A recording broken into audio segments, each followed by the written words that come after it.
तो हेलो मेरे प्यारे बच्चों, स्वागत करते हैं आप सभी को आपके अपने चैनल हिंदी क्लासेस में। तो चलिए, तो आज के इस वीडियो पर हम लोग देखने वाले क्लास 10th के बच्चों का जो हिंदी का मंथली टेस्ट होने वाला है, उसके लिए हम लोग देखने वाले वे सभी प्रश्न को जो आपके एग्जाम में क्लास 10th के मंथली टेस्ट के जो 15 जून को, ठीक है, 15 जून को जो मंथली टेस्ट होने वाला है उसके एग्जाम में देखने को मिलेगा। ठीक है, वीडियो को अगर अभी तक लाइक और चैनल को सब्सक्राइब नहीं किया तो वीडियो को लाइक कर देंगे, यहाँ पे वीडियो को लाइक कर देंगे और चैनल को सब्सक्राइब कर लेंगे। ठीक है, तो चैनल को लाइक और वीडियो को लाइक और चैनल को सब्सक्राइब जरूर करेंगे ताकि हमें मोटिवेट मिले और नेक्स्ट वीडियो बनाने में, और वीडियो को अपने दोस्तों तक शेयर भी कर देंगे। ठीक है, तो चलिए देखते हैं। हिंदी का ये होने वाला क्लास 10 1 घंटे का समय मिलेगा और 20 मार्क्स का होगा, आपको तो ये पता ही होगा।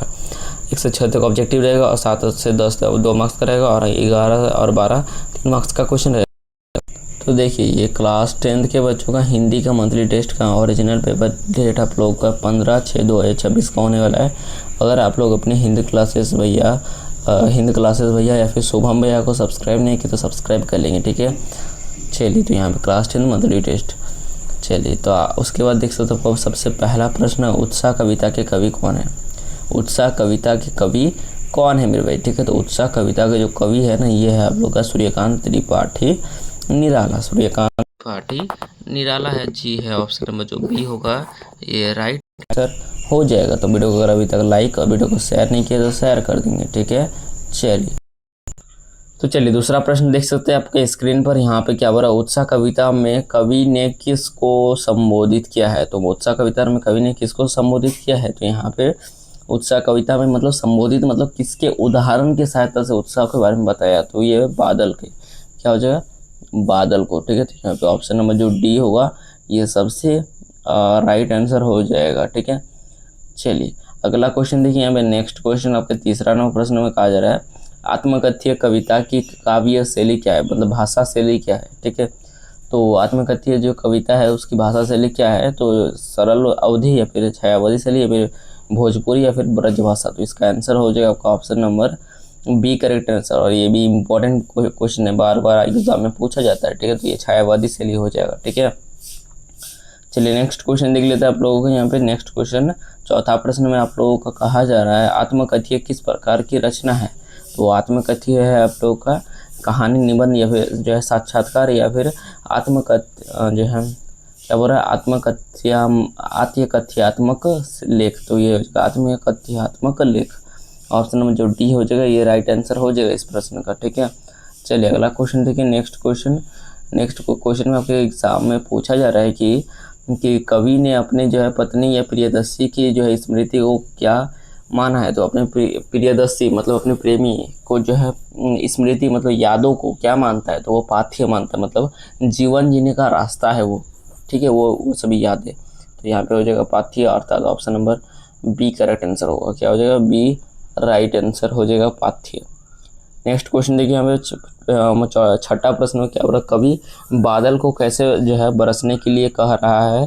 तो यहाँ पे आपका यहाँ पे ध्यान मत दीजिए। ठीक है, तो कैसे बरसने के लिए कह रहा है? तो ये गरज के साथ या पत्थर के साथ या बिना गर्जन के साथ या फिर धीरे धीरे? तो यहाँ पे हो जाएगा गरज के साथ। ठीक है, तो ऑप्शन नंबर जो हो जाएगा आपका ए करेक्ट आंसर हो जाएगा। ठीक है, अगला देख लेते हैं आप लोगों का। यहाँ पे सब्जेक्टिव प्रश्न में देख सकते हैं आप लोगों को यहाँ पे कहा जा रहा है कि प्रत्येक प्रश्न जो है 2 मार्क्स करके रहेगा और 4 प्रश्न दिया गया है तो 8 मार्क्स यहाँ से आपको मिलने वाला है। उधर तो 6 मार्क्स आप लोगों को मिल जाएगा। ठीक है, चलिए, तो यहाँ पे देखिए आप लोगों का मतलब क्या कहा जा रहा है यहाँ पे, section b short answer type question, अनुभाग बी, और यहाँ पे लघुत्तरीय प्रश्न। क्या बोल रहा है आप लोगों का पहला प्रश्न?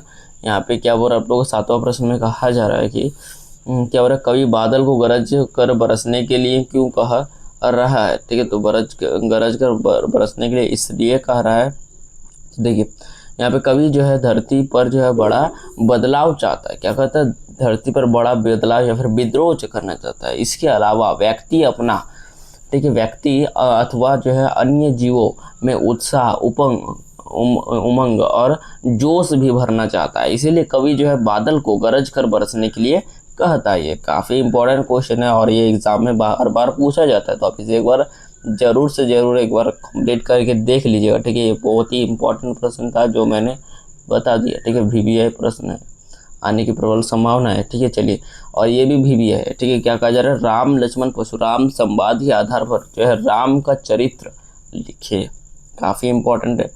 तो देखिए यहाँ पे क्या हो रहा है आप लोगों का, ये कभी कभी 3 मार्क्स या फिर 5 मार्क्स में भी पूछ देते, तो आप इस ध्यान दीजिए, ठीक है। क्या हो रहा है आप लोगों का, राम लक्ष्मण परशुराम संवाद के आधार पर हमारे राम अत्यंत विनम्र जो है, मृदु एवं जो है आप लोग का आज्ञाकारी है, और परशुराम के क्रोध करने पर भी वे जो है अत्यंत विनम्र पूर्वक उत्तर देते हैं। इससे जो है सिद्ध होता है कि उनके मन में बड़ों के प्रति श्रद्धा एवं आदर भाव है। किसके मन में, राम जी के मन में, किसके, राम जी के मन में, ठीक है। और क्या बोल रहा आप लोगों का, फिर हम देखते हैं कि जब परशुराम एवं लक्ष्मण का संवाद अत्यंत उग्र होने जा रहा था, तब राम लक्ष्मण को, ठीक है, राम जी लक्ष्मण को अपनी आंखों से इशारा करके चुप रहने का संकेत देते। किसने कहा, राम जी ने कहा लक्ष्मण को, चुप रहो, इतना क्यों कह रहे हो, बड़ों का सम्मान करो। इससे का सम्मान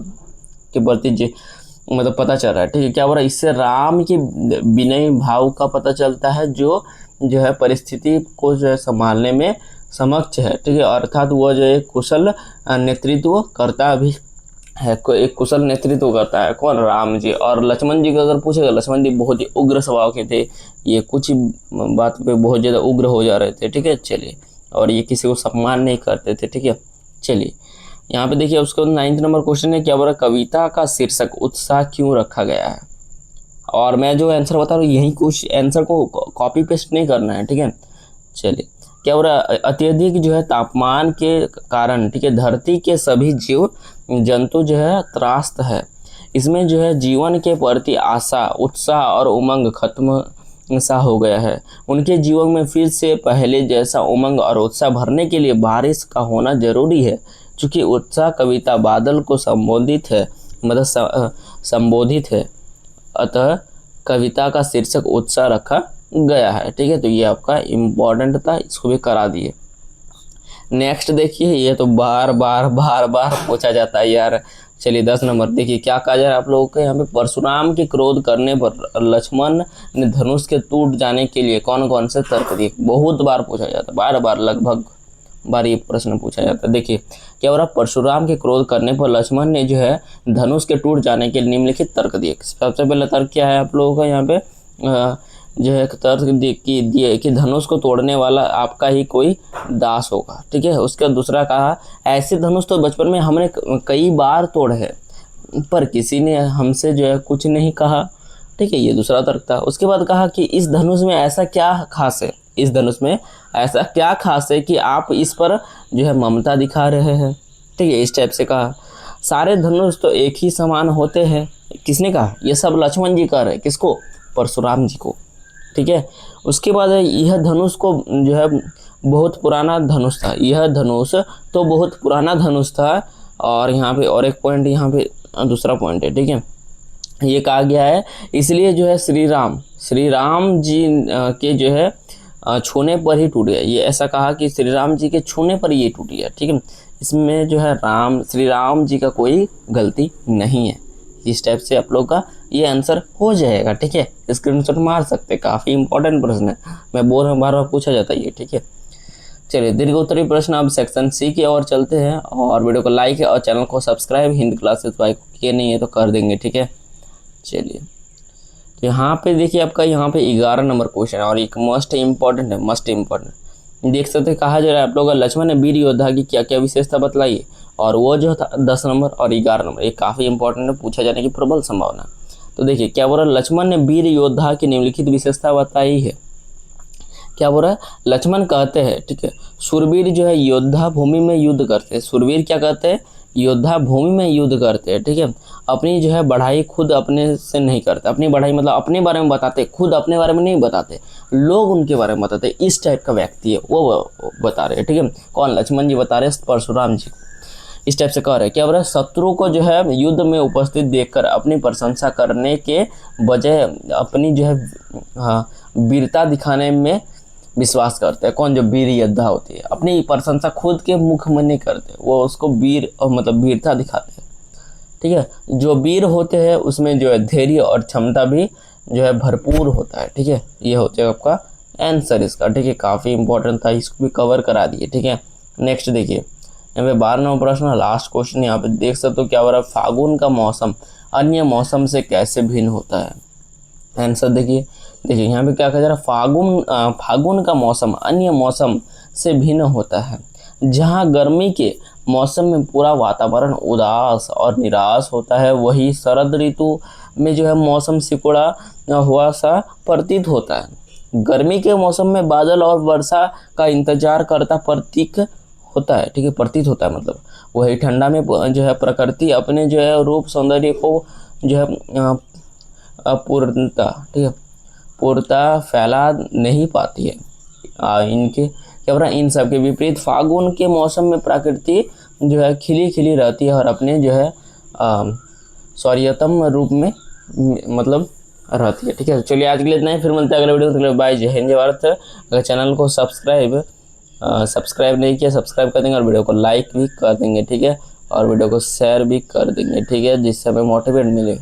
चलिए बाय बाय।